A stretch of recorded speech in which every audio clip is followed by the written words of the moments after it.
Queridos irmãos, que possamos abrandar o nosso coração e nos sintonizarmos emocionalmente com Jesus e aproveitarmos essa tarde na busca da compreensão dos ensinamentos que Ele deixou para todos nós. A nossa companheira, irmã de trabalho, Leia, quando fez a abertura desse trabalho, ela mencionou com muita propriedade que a doutrina espírita ajuda muito no nosso entendimento do Evangelho de Jesus. Isso é uma grande verdade. Até a não vinda do Consolador prometido, que é a doutrina espírita, a compreensão dos ensinamentos de Jesus ficaram na obscuridade. Primeiro porque nós, as criaturas, não tínhamos fácil acesso a esses conhecimentos, visto que toda a documentação escrita dos ensinamentos de Jesus estava de posse de uma organização religiosa que nós mesmos, os homens, criamos, e nos achamos no direito de guardá-la, em locais muito bem fechados. A segunda coisa é que a grande maioria das pessoas nessa época não sabiam ler. Saber ler é uma experiência quase moderna. Poucas pessoas, poucas famílias tinham acesso à cultura. Então, a grande maioria do povo não tinha acesso a esses conhecimentos, senão através da interpretação dos religiosos, que se diziam representantes desses mesmos ensinamentos, dessas mesmas verdades, e as interpretavam a seu modo para nós.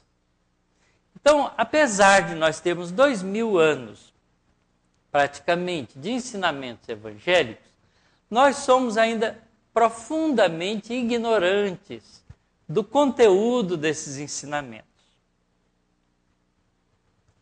É uma verdade que a gente descobre parando para pensar. Na época da minha avó, por exemplo, as mulheres não precisavam estudar. Elas aprendiam as lides da casa, porque iam ser mãe de famílias e era isso que interessava. E aos homens era importante logo adquirir uma profissão, porque eles teriam que ser os mantenedores das novas famílias que se formavam. Então o estudo era restrito, muito restrito.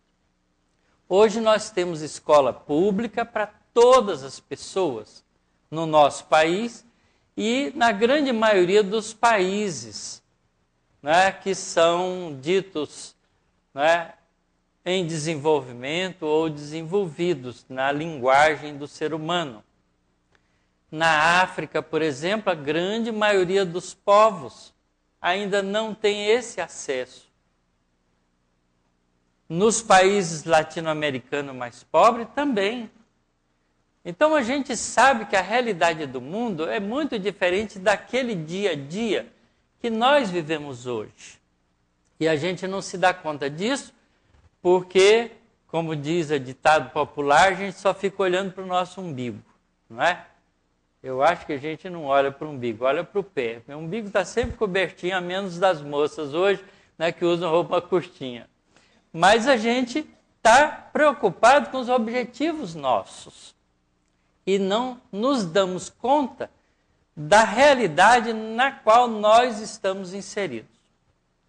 Então, para aproveitar isso, nós hoje escolhemos uma lição de Jesus para trazer, comentar com vocês e mostrar a adequação dessa lição estendida e explicada pela doutrina espírita. Quer dizer, a Leia já estava em sintonia com os espíritos, e eu também, provavelmente, nessa organização do trabalho. Porque a gente pensa que uma casa como essa, a gente vai chegar e vai fazer as coisas. Não é nada disso. Tudo está bem organizado previamente, estruturado. Os diretores espirituais que trabalham pelo bem na terra não improvisam. Eles organizam e fazem acontecer. E se a gente entra em sintonia com eles, a gente participa desse acontecimento de maneira adequada. Então vamos lá. Evangelho de Mateus, isso aqui é a Bíblia, o Novo Testamento, não é? Tem o Velho e o Novo no mesmo livro, eu estou pegando o Novo Testamento, o Evangelho segundo São Mateus, e eu vou trazer para vocês, né, a parábola dos lavradores maus, que está no capítulo 21 de Mateus. Acho que muito pouca gente já ouviu falar dessa parábola, né? Mesmo os estudiosos espíritas. Vocês já ouviram falar nessa parábola? A parábola dos lavradores maus? Né? A gente conhece mais a parábola do bom samaritano, né? do semeador, do joio e do trigo, e para por aí. A gente não conhece o Evangelho. E ela começa, então, nesse capítulo 21, versículo 33. Prestem bastante atenção. Ouvi ainda outra parábola. Houve um homem, pai de família, que plantou uma vinha e circundou-a de um valado e construiu nela um lagar e edificou uma torre e arrendou-a a uns lavradores e ausentou-se para longe. Vamos traduzir um pouquinho. Pai de família é um senhor, um chefe, não é?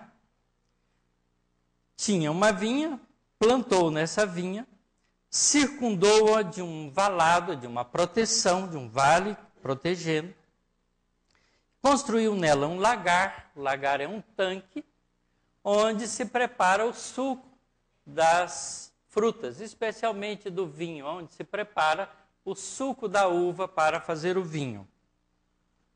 Construiu nela também um edifício, né, como uma torre para observação, para que pudesse ter vigilância para com essa região.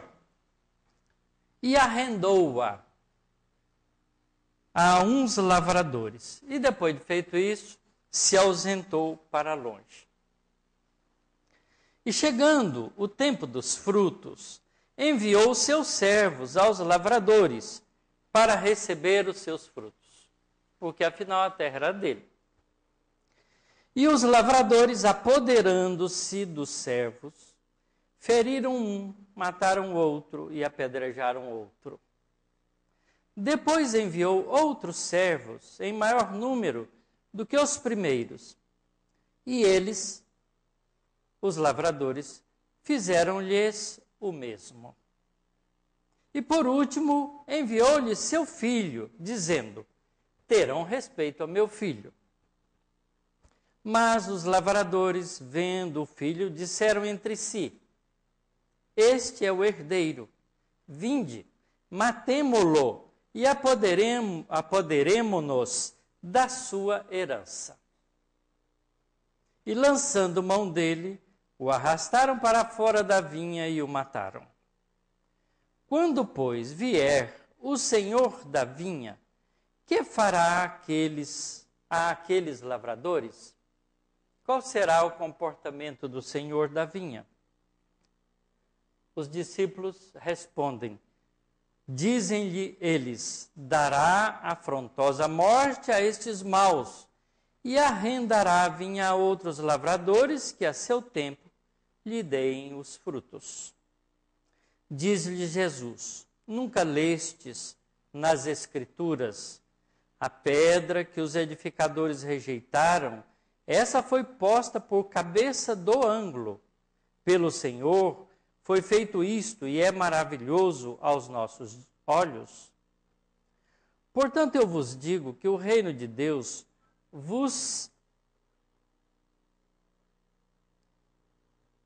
Desculpe, eu perdi aqui um pouquinho. que o reino de Deus vos será tirado e será dado a uma nação que dê os seus frutos. E quem cair sobre essa pedra despedar-se-á, e aquele sobre quem ela cair ficará reduzida a pó. E os príncipes dos sacerdotes e os fariseus, que também ouviam Jesus, ouvindo essas palavras, entenderam que falava deles. E pretendendo prendê-lo, recearam o povo, porquanto o tinham por profeta. Olha que parábola interessante. A primeira lida dessa parábola, a gente não tem uma compreensão muito clara, porque a gente não sabe o que é que Jesus está querendo dizer. Uma parábola é uma história por semelhança, uma história por analogia. Ela pinta uma história para significar algo mais profundo. Então, quando Jesus vem e conta uma história dessa, ele não está querendo falar diretamente da vinha, dos lavradores, mas está querendo falar de algo espiritual que está por trás dessa simbologia. Porque parábola é uma história simbólica. Então vamos ver. Há uma vinha, um pai de família, umas terras que são preparadas, uma vinha, são preparadas adequadamente, com proteção adequada. Quer dizer, o senhor da vinha é cuidadoso com aquilo que lhe pertence. Então prepara a vinha, prepara um valado de proteção, prepara um lagar para que se possa aproveitar dos frutos que vão ser produzidos e produz também ali uma edificação à forma de torre para os cuidados da vigilância e da atenção. E então, com todos os recursos, arrenda para lavradores cuidar dessa terra. Uma vez feito isso, ele se ausenta, deixa por conta dos lavradores a iniciativa do aproveitamento de todos aqueles recursos assim preparados. Quando chega a época do fruto, então ele manda seus servos para verificação daquilo que foi produzido e, naturalmente, para acompanhar como está sendo utilizado aquela vinha, aquelas terras tão cuidadosamente preparadas. E a gente encontra nessa história a reação dos lavradores, que para não ter que pagar ou assumir as responsabilidades que lhes cabiam, matam, prendem, trucidam os servos que vêm pedir contas do uso daquelas terras. Impressionado com a atitude daqueles lavradores, o Senhor manda então um novo conjunto de servos, maior ainda do que os primeiros, para que pudesse acompanhar e receber aquilo que é desejado do aproveitamento das terras. E os lavradores procedem duramente, da mesma forma, com aquele conjunto maior de servos que veio a mando do Senhor. O Senhor, quase indignado com essa atitude, manda o próprio filho, na esperança de achar, que mandando o próprio filho, eles não teriam, os lavradores, coragem de agredi-lo e assim prestariam contas. Ao invés disso, o próprio filho é arrastado fora das vinhas, é morto, na ilusão de que, fazendo assim, os lavradores poderiam definitivamente tomar contas das terras para fazer o que bem entendiam. Não é? E aí Jesus, contando isso, propõe o que é que o Senhor fará agora, quando ele vier por ele mesmo fazer a averiguação e a cobrança daquilo que lhe pertence. Certamente que os discípulos ali perto e as pessoas mais chegadas ouvindo, respondem que eles serão, os lavradores, mortos e tirados definitivamente da posse da terra, né? E essas terras seriam então entregues a outros, que certamente funcionando dariam de volta os frutos esperados. E Jesus então aproveita dessa resposta e fala sobre a importância desse trabalho todo, chamando a atenção de que tudo isso já tinha sido dito de alguma forma, não é? Porque ele chama a atenção, não é? De que já havia tudo isso de alguma outra maneira narrado nas Escrituras. E lembra a coisa fundamental desse ensinamento, que é a pedra que os edificadores rejeitaram, isto é, a atitude dos lavradores com relação ao Senhor, rejeitaram esses lavradores, né, a ação do Senhor. Então a pedra que era rejeitada é aquela que é colocada como a cabeça do ângulo. Isso também é preciso que a gente entenda. Essa pedra, cabeça do ângulo, tem um significado muito profundo de segurança. Hoje, nós, quando temos que construir alguma coisa em arco, a gente faz uma estrutura de madeira suportando, faz uma estrutura de ferro trançada, coloca aqui naquele encaixamento de madeira, prepara o cimento com pedras adequadamente e constrói ali uma estrutura de concreto. Uma vez seco, tira-se e está firme. Mas os antigos não tinham cimento. Como é que eles faziam?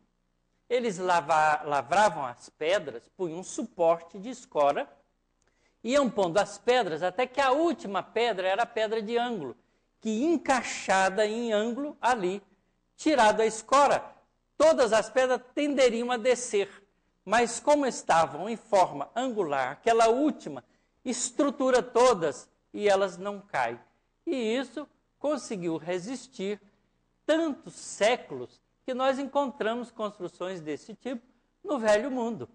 Quem já visitou Roma ou alguma cidade que tem restos do Império Romano que gostavam de fazer estrutura em arco, vão encontrar ali essas estruturas até hoje existentes.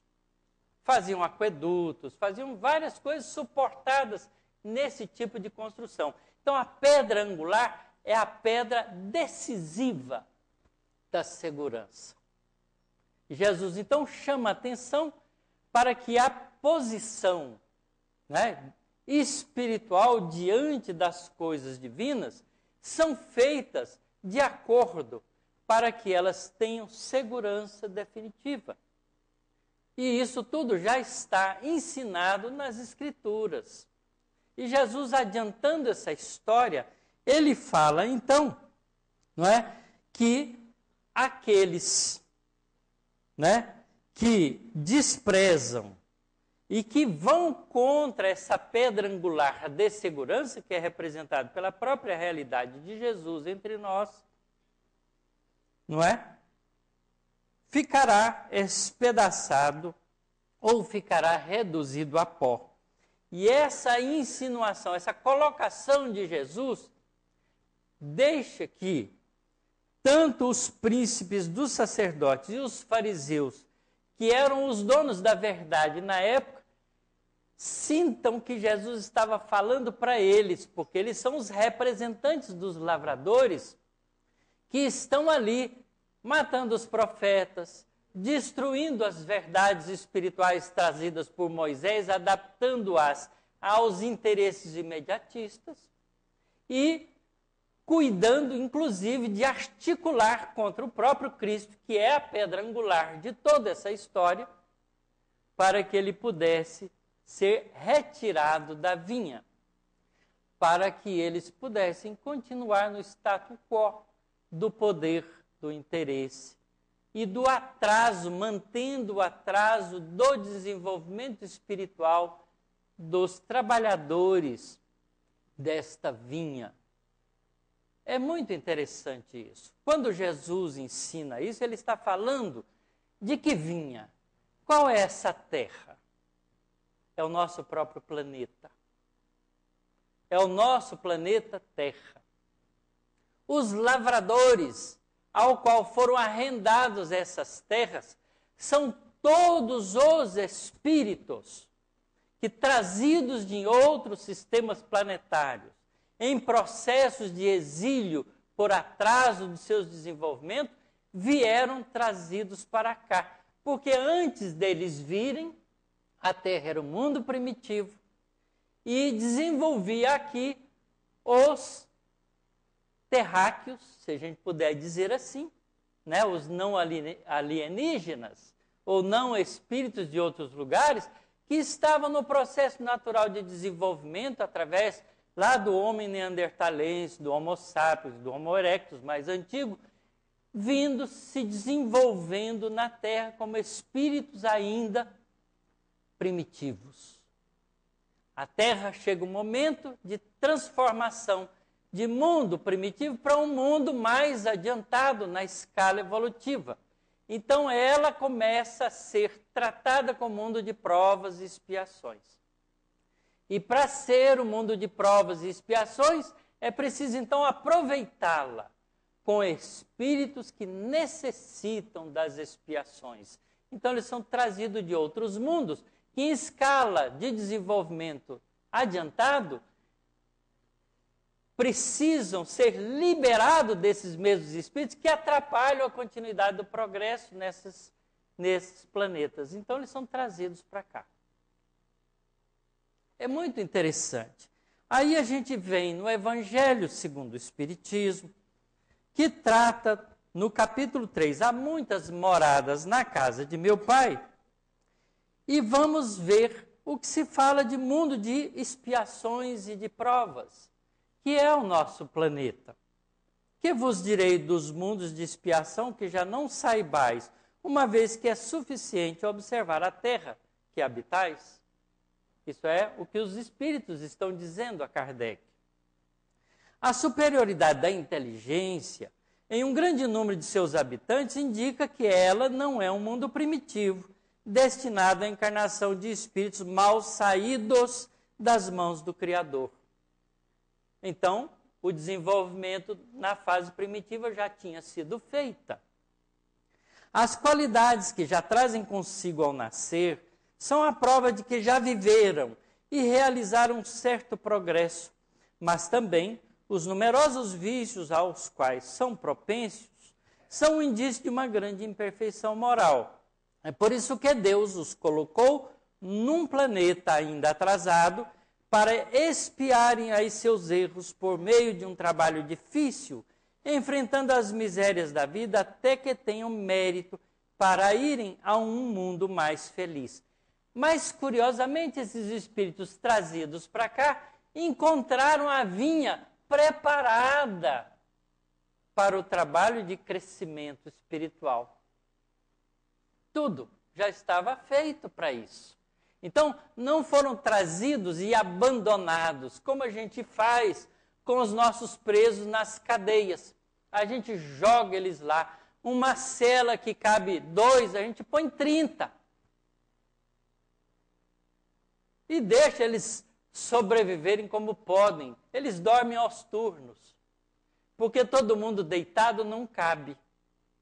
Eu não sei se vocês já visitaram prisões aqui no Brasil. Eu já visitei muitas cadeias, muitas penitenciárias, tanto no Rio, quanto a própria daqui de Araraquara, porque o grupo espírita daqui tinha um trabalho que realizava lá e eu acompanhei várias vezes esse trabalho.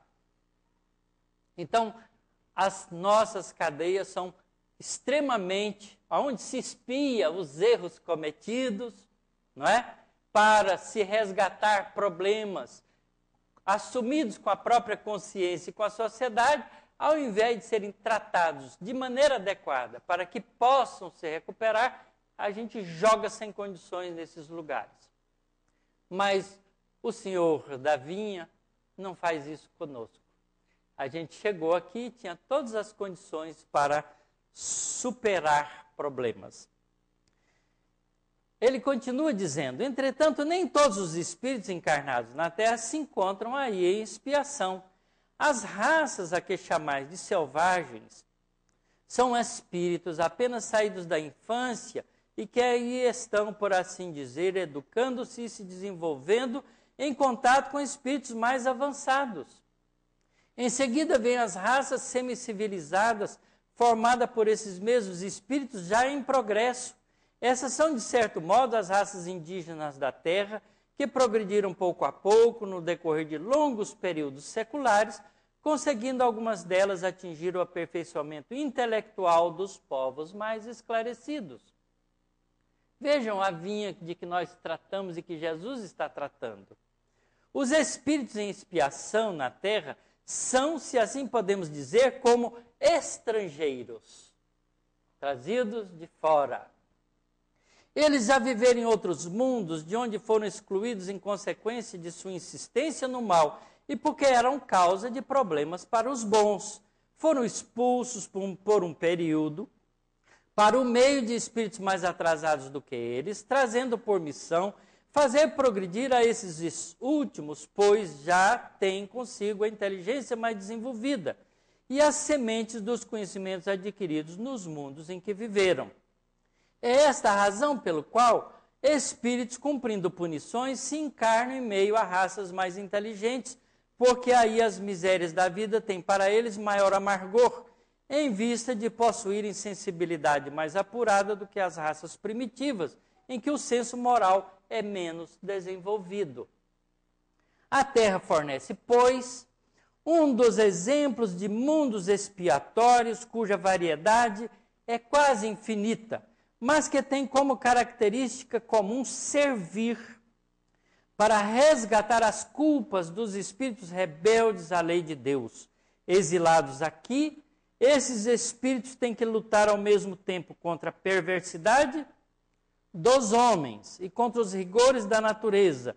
Trabalho duplo e difícil que desenvolve em conjunto as qualidades do coração e as da inteligência.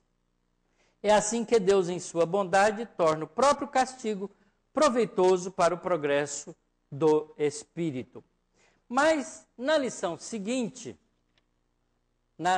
ele fala sobre o mundo regeneradores e depois fala sobre progressão dos mundos. E eu vou ler o último trechinho para que nós possamos compreender em que fase nós estamos. Assim é que a Terra, segundo essa lei de progressão dos mundos, esteve material e moralmente um estado inferior ao que está hoje e atingirá sob esses dois aspectos um grau mais avançado. Ela atingiu um dos seus períodos de transformação, em que de mundo expiatório se tornará em mundo regenerador, onde os homens serão felizes, pois a lei de Deus reinará. Olha que coisa interessante. Então, na parábola dos maus agricultores, lavradores, que nós lemos ali, Jesus termina a história dizendo isso, que aqueles que foram mau usuário dessa vinha serão retirados daqui e outros serão trazidos para justamente poder fazer com que a vinha seja útil e de frutificação de frutos para o desenvolvimento de todos.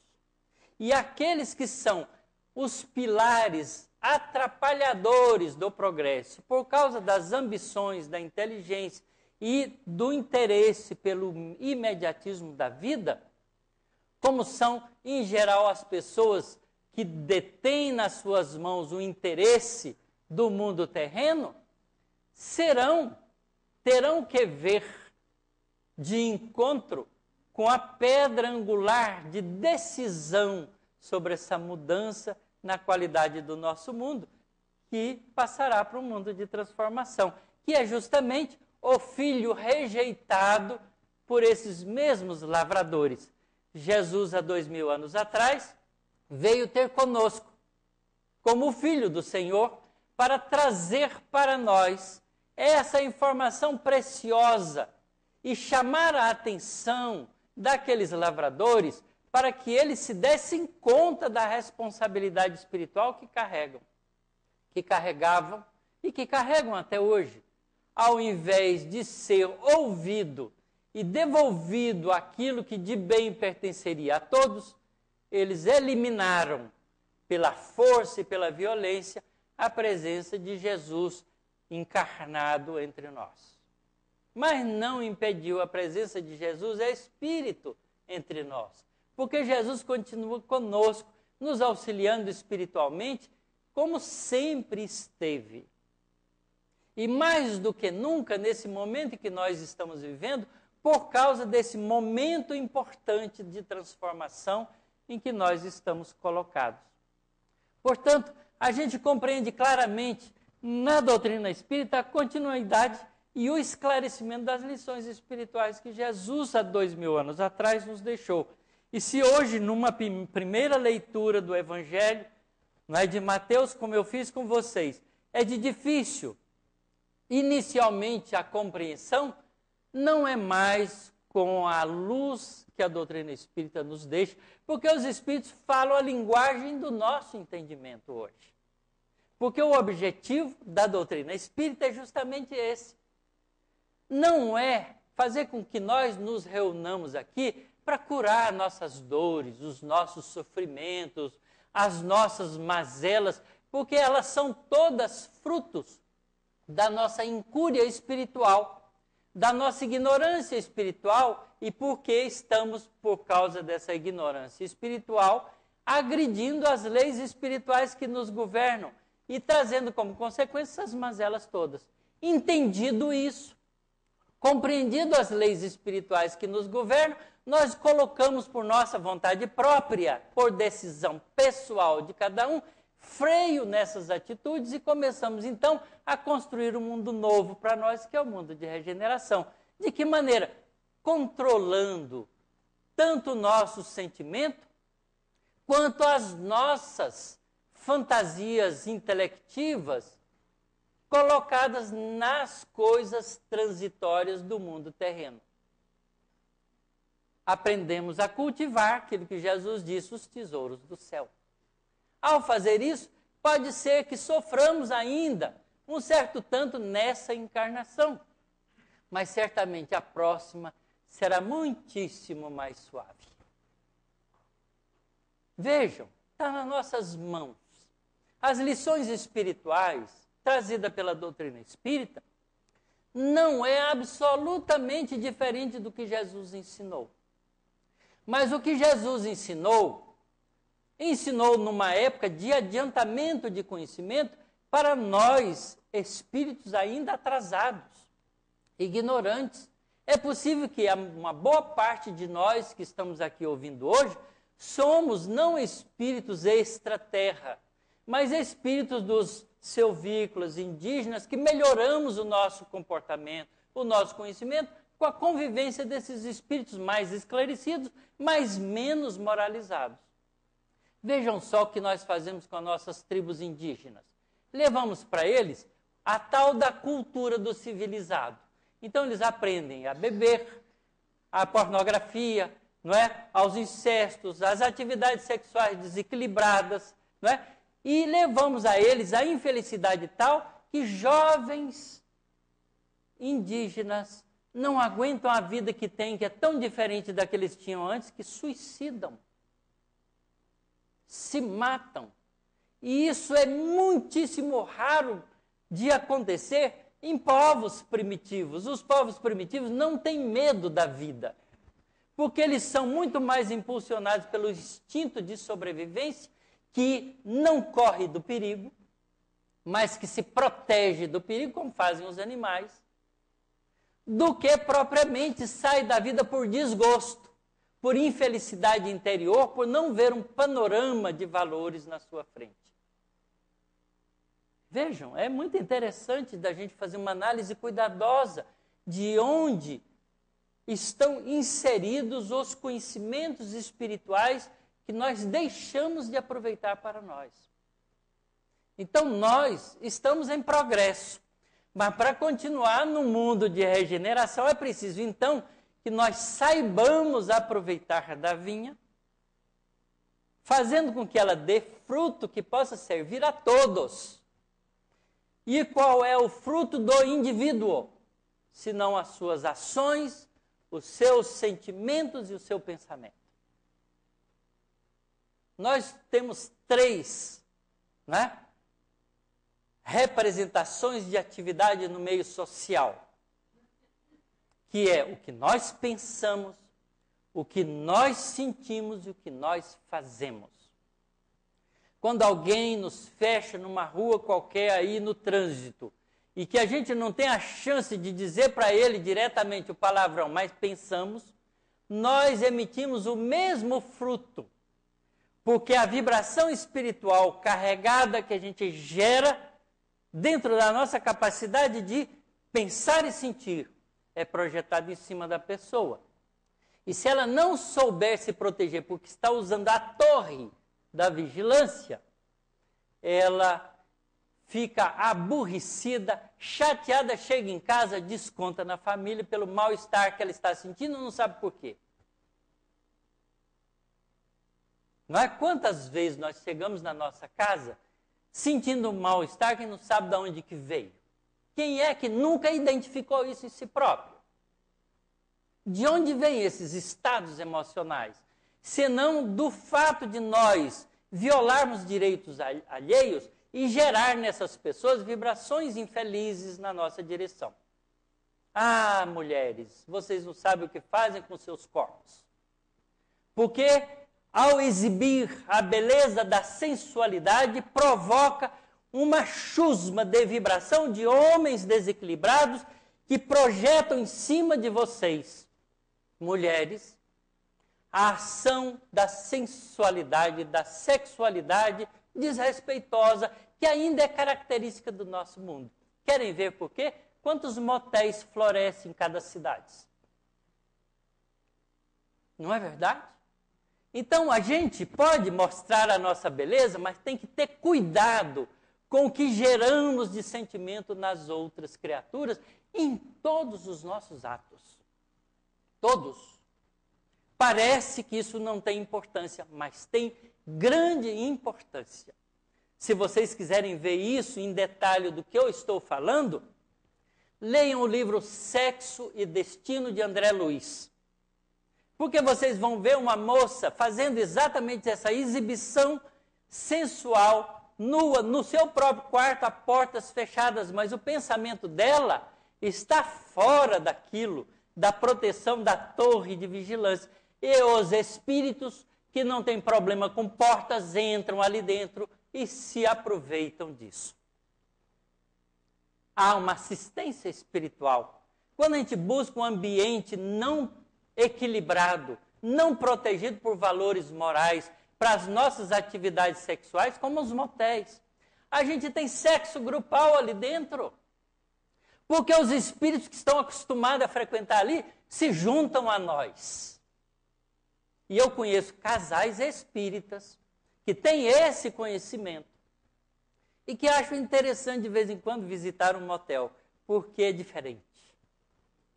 Eu não sei quantos eles levam para a casa deles, mas certamente voltam com companhia. E depois, uma vez que a companhia espiritual acha a porta da sua casa aberta, ser colocado para fora é difícil. Porque o convite foi seu, pelas suas atitudes. A gente não se dá conta dos frutos que nós geramos pelas nossas ações. Jesus não está falando da vinha aqui como lugar de plantar uvas ou frutos. Está falando do fruto dos lavradores, daqueles que operam na terra, que somos nós, os filhos de Deus. A lição é uma lição espiritualizante para todos nós. Tem 2000 anos que Jesus deixou essa lição, mas nós só vamos compreender quando nós conseguimos sair da nossa posição de homens e mulheres e nos descobrimos espíritos imortais em trânsito pela terra, utilizando um corpo masculino ou feminino, e lemos essas lições com o espírito de percepção da realidade espiritual. E é esse o grande gol que a doutrina espírita faz. ela abre o nosso entendimento para que nós deixemos de ser homens e mulheres e nos entendamos como espíritos em trânsito pela terra. E é isso que somos.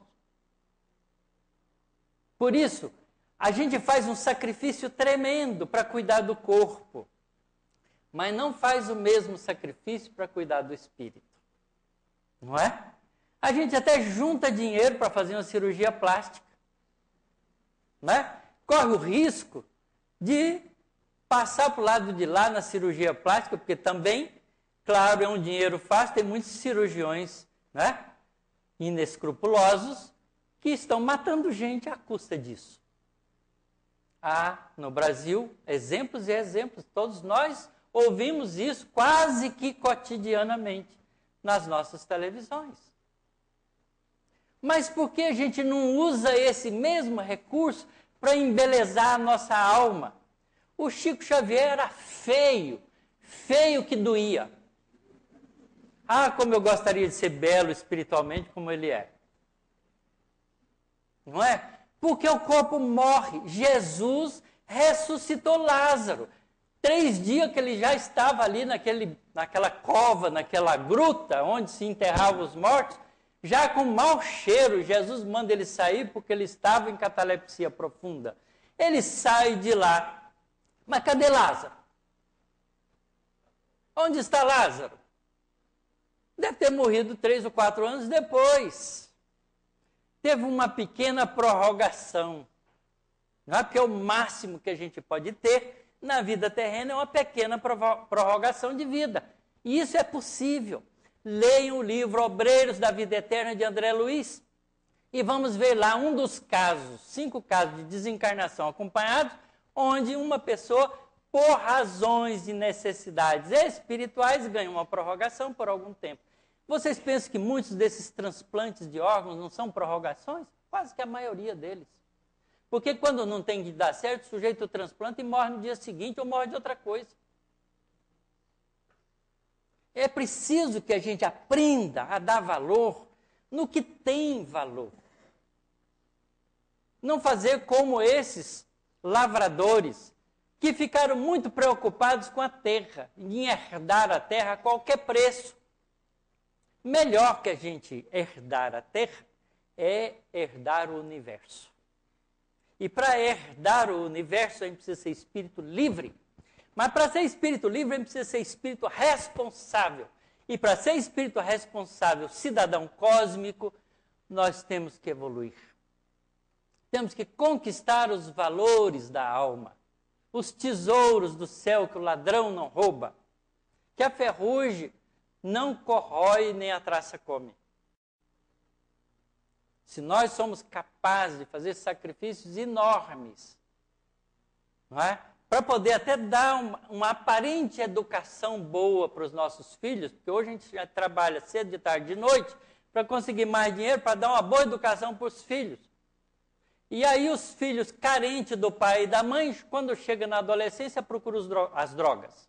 Porque não tem pai nem mãe para sentar e conversar com eles, assistir uma televisão junto, não é? Conviver. É preferível dar menos roupa e mais acompanhamento pessoal. Porque roupa estraga. Não é? A minha filha estava lá em Paraty, deu uma tromba d'água, toda a roupa dela foi para o brejo, nitidamente. Não é? Porque encheu a casa dela. Então, e quantas pessoas estão perdendo tudo que quase não tem? E nós continuamos preocupados com as coisas imediatistas da vida. Nós que já temos conhecimento dos valores espirituais. Então, essa parábola é uma parábola onde Jesus ensina para nós que a gente tem que aproveitar a vinha que o Senhor nos empresta como recursos de progresso espiritual. E a gente tem tudo para isso. Tudo. Até a doença, que a gente não gosta de ter, mas que vem ensinar para a gente valores profundos da alma. Querem saber? Leiam o livro do Jerônimo Mendonça. Eu não sei se vocês já ouviram falar em Jerônimo Mendonça. Mas ele foi simplesmente o Cambises. Quem é Cambises? Foi um imperador persa, depois de Ciro, não é? Que conquistou a posição porque era filho de Ciro II, invade o Egito e toma conta do Egito. Era um grande homem, um grande lutador, ficou na história. Quando eu era garoto, estudava história geral, no meu tempo ainda a gente estudava história, a gente aprendia isso, Ciro, Dario, Cambises e todos esses grandes que ficaram na história desses povos antigos. Pois Cambises, só para relatar um pequeno fato da vida dele como imperador, era casado com uma meia-irmã, porque naquela época era assim mesmo, né? O imperador podia ter muitas mulheres, então tinha muitos filhos. E os filhos meio-irmãos, para não perder a dinastia, casavam entre si. E ele então casa com uma meia-irmã, né, para ser o sucessor de Ciro. Só que no momento ele já estava meio cheio daquela meia-irmã, que depois ele gostava muito dela antes, mas depois se encheu, porque ele era um indivíduo volúvel, gostava de muitas mulheres, como existe um monte de homens até hoje assim. Né? E o que aconteceu? Ele se enche dela, ela estava grávida, dá um chute na barriga dela e mata os dois. Simplesmente. E não se perturbou com isso. Antes ele já foi um príncipe no Egito que pegava as donzelas, aproveitava delas, depois arrancava o coração delas. Então essas barbaridades que nós vemos hoje contado nas nossas televisões, sempre existiu desde muito tempo no nosso planeta. No entanto, ele nasce agora como Jerônimo Mendonça em Tuiutaba. Com 17 anos começa uma doença degenerativa. Daquelas que vai perdendo o controle, o movimento. Com 20 anos, ele estava numa cama feita especialmente para ele, na posição em que ele ficou no corpo por deformações por causa da doença.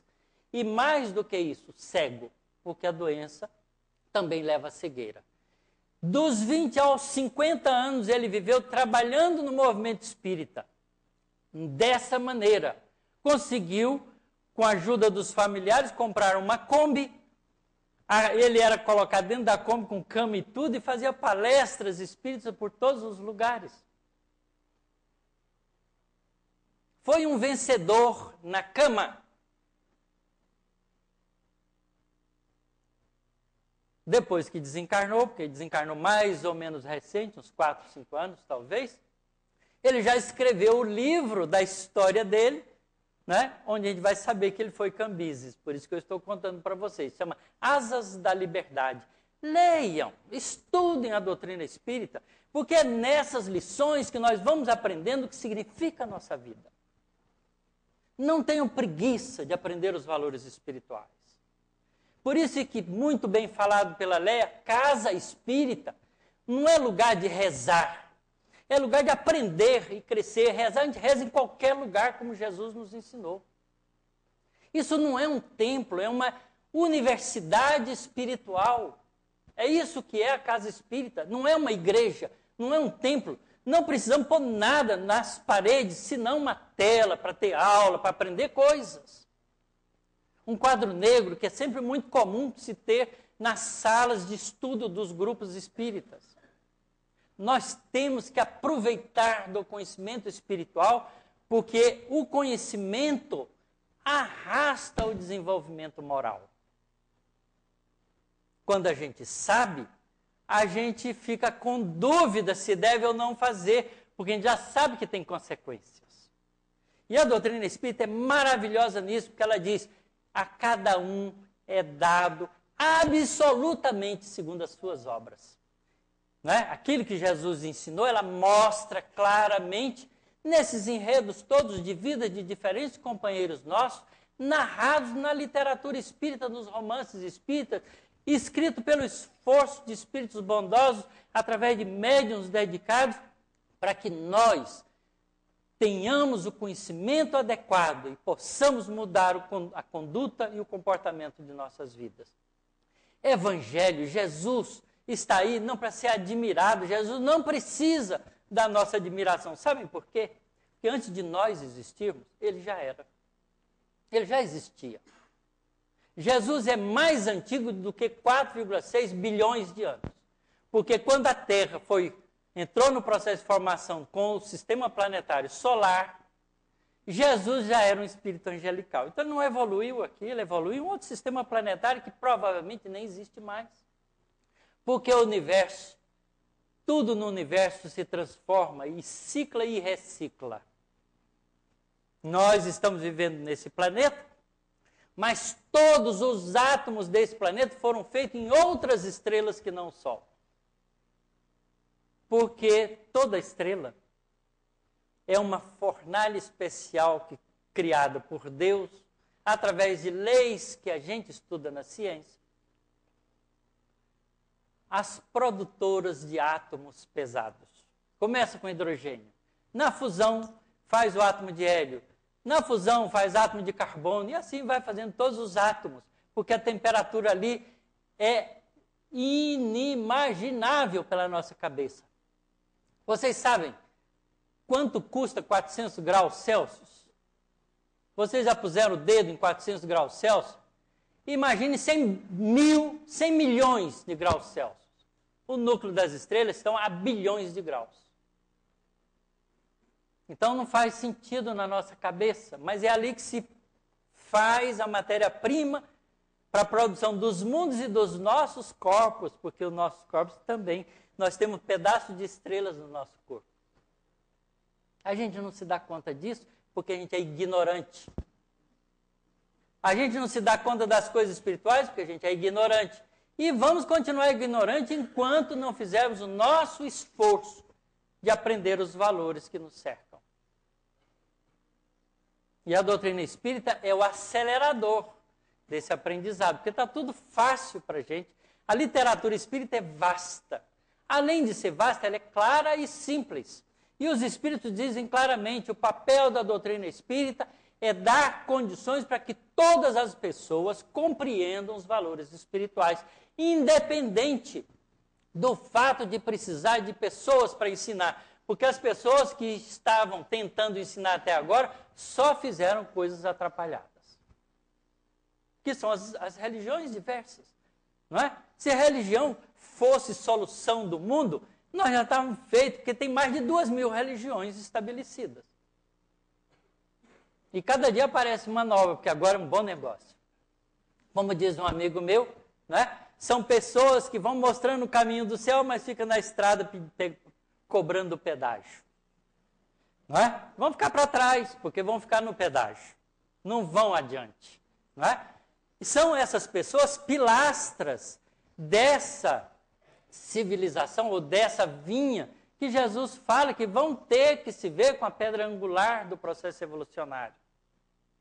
Então nós, os espíritas, que temos esse conhecimento, claro, não podemos mais, não temos direito de alegar ignorância, portanto não podemos mais errar assim.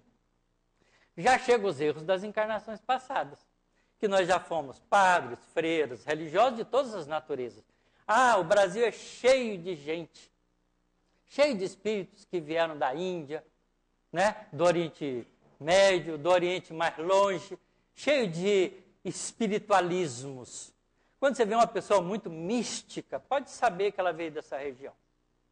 Não é? Porque antes do Brasil ser descoberto, o que nós éramos? 5 milhões de indígenas. Tá certo? Agora nós somos 180 milhões de pessoas. Da onde que a gente veio? Deus não está fabricando espírito aqui na Terra, não. Tá certo? Está transplantando espírito de um lugar para outro. Nós esvaziamos o mundo velho e viemos para o mundo novo.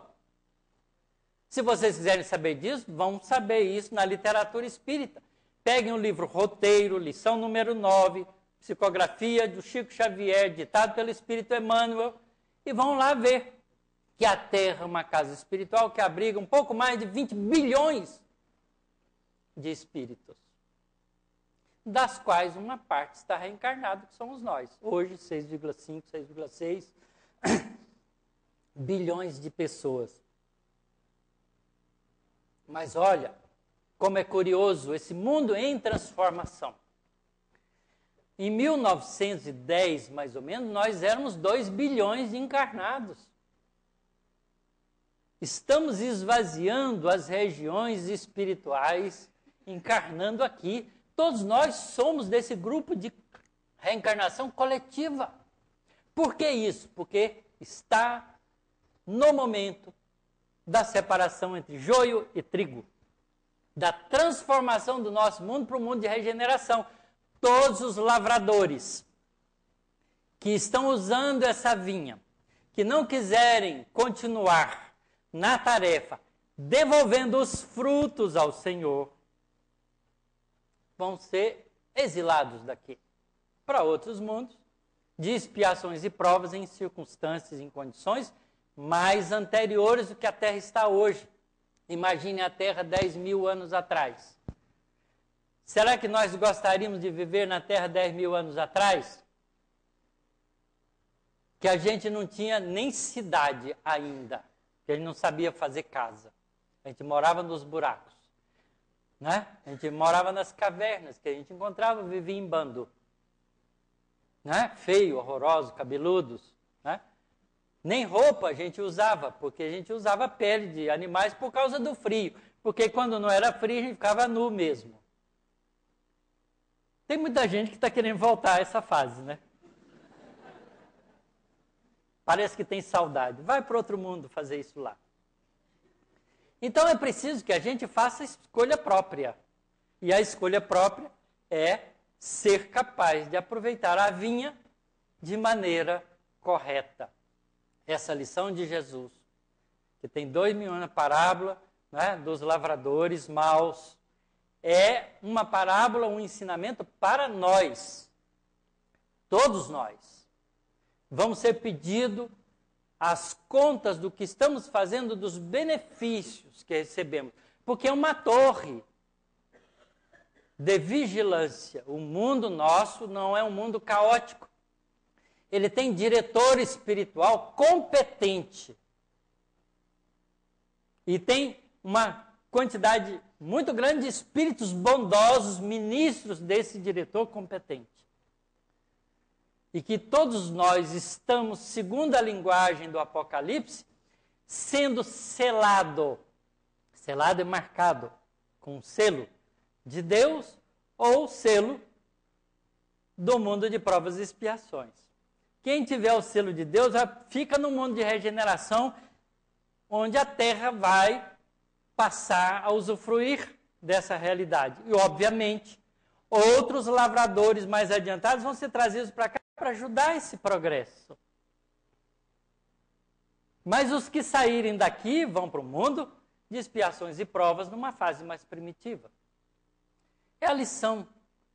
Peguem esse texto em suas casas, leiam de novo. E peguem o capítulo 3 do Evangelho segundo o Espiritismo, que fala muitas moradas na casa do Pai. E estudem, não leiam, estudem. Façam grupinhos pequenos, discutam um com o outro, sem brigar, né? Discuta no bom sentido, troque ideias, né? Cada um pensa de um jeito, entende de um jeito. A gente tem que aprender a conversar sem brigar, sem discutir, sem querer impor as nossas ideias. Pensem, construam novos conhecimentos na cabeça de cada um, porque é isso que nós temos que fazer, porque nós só vamos agir com o nosso recurso. Na hora do susto, na hora da dificuldade, na hora do perigo, não dá tempo de chamar ninguém, a gente usa o que tem. Até rimou, né? Mas usa o que tem. Não adianta, Leia, corre aqui para me socorrer, ela não vai estar disponível. Porque na hora do testemunho, cada um está consigo próprio. É o que Jesus ensina no Monte das Oliveiras, diante do último sacrifício que ele faz entre nós. Que possamos ter a percepção dos valores espirituais, dos ensinamentos espirituais, do esforço grandioso que os espíritos bondosos estão fazendo para nos alertar para os valores espirituais, na tentativa de salvar o maior número de espíritos para ficar aqui, no mundo de regeneração. Mas quem não tiver a túnica das núpcias será retirado. Sejamos convidados, que assim seja.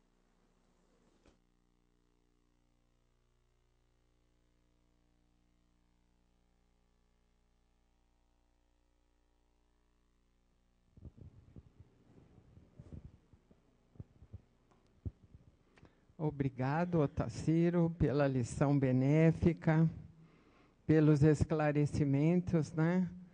Pela necessidade que todos temos de acordar.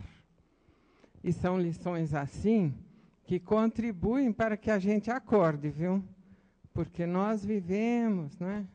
Dormindo no leito macio das ilusões. Não são palavras minhas, são do Essa. Precisamos acordar, não é?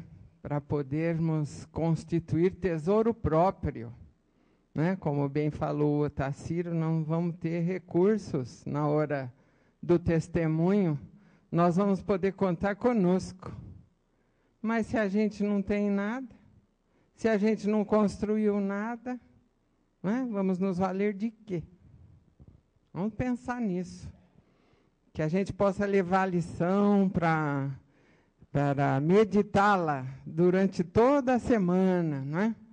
A fim de podermos abrir a mente e acordar para as nossas reais necessidades.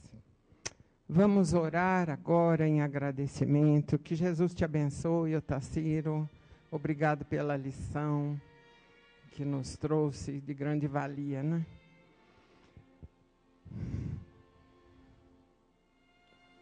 Amado Mestre Jesus, nesta hora em que chegamos ao término desta parte dos nossos trabalhos desta tarde, levamos o nosso pensamento a Ti, agora em agradecimento.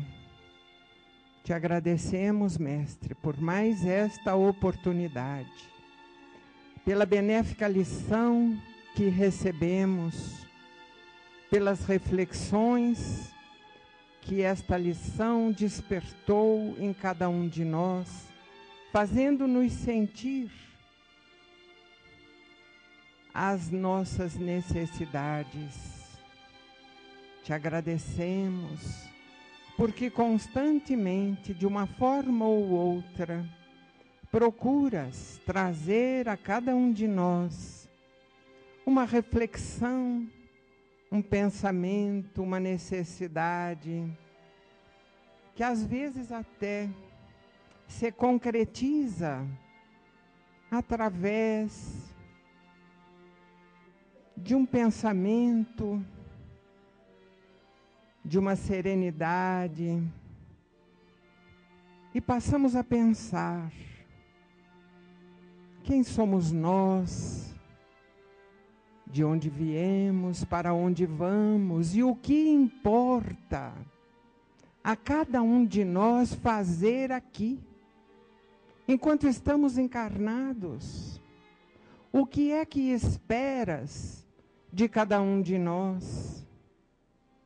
O que precisamos fazer para melhorar a própria condição espiritual? Afinal de contas, estamos aqui para promover a nossa melhoria espiritual. Mas, acomodados, deixamos que as coisas aconteçam.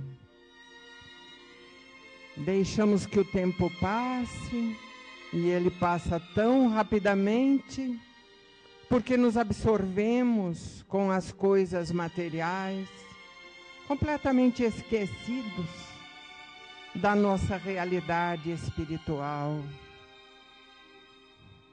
Nestes momentos em que vimos a esta casa, ouvimos a palestra, ou lemos um livro, ou discutimos com companheiros de caminhada sobre as nossas reais necessidades,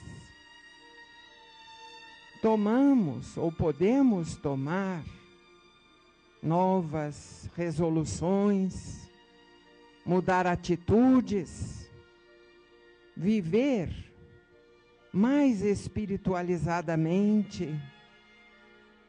Pena que as nossas resoluções durem tão pouco. Logo nos deixamos absorver pelas coisas do dia a dia e o tempo passa e deixamos de fazer aquilo que poderíamos. Ah, Mestre Jesus, te agradecemos imensamente pelas oportunidades que temos de acordar para a vida. Recebe o nosso agradecimento. Abençoa, Mestre, a todos os nossos propósitos de sublimação espiritual. Sustenta-nos em nossa fraqueza. Perdoa, Mestre Jesus, a nossa acomodação. E que nesta hora possamos receber de Ti, dos amigos espirituais, de Deus o nosso Pai, as bênçãos de que necessitamos para podermos promover o trabalho de redenção que cabe a cada um de nós. E nesta hora, unindo pensamentos e corações, nós vamos orar juntamente contigo, levando a Deus o nosso Pai a prece que nos ensinaste, e que o manancial de bênçãos se façam para todos nós que aqui estamos, quando, com profunda humildade e imensa fé, dizemos: Pai nosso que estás nos céus, santificado, Senhor, seja o teu nome. Venha a nós o teu reino, seja feita a tua vontade, assim na terra como nos céus. O pão nosso de cada dia, dá-nos hoje, Senhor. Perdoa, Pai, nossas dívidas, assim como perdoamos aos nossos devedores. E não nos deixes cair em tentação, mas livra-nos, Senhor, de todo o mal, porque Teu é o reino, o poder e a glória para todo o sempre. Que assim seja, Senhor, que assim seja.